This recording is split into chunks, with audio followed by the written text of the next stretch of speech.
The collet nut works with the collet to secure the bits in your rotary tool. The collet nut threads onto the tool shaft and has a taper milled on the end that matches the taper on the collet. When the collet nut is tightened, it draws down on the collet, which closes it tightly around the bit.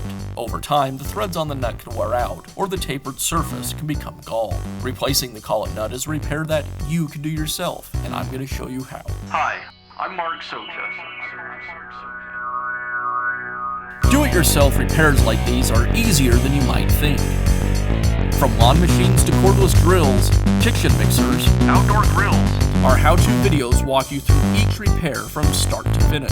So doing it yourself means never having to do it alone. Let's get started.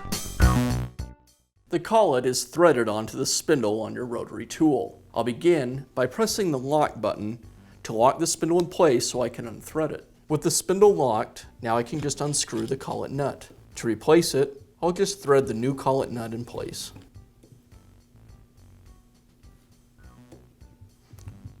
And tighten it up. And that's how easy it is to replace the collet nut on your rotary tool. Be sure to check back often for new videos and expert advice. If you found this video helpful, give us a thumbs up. And leave a comment.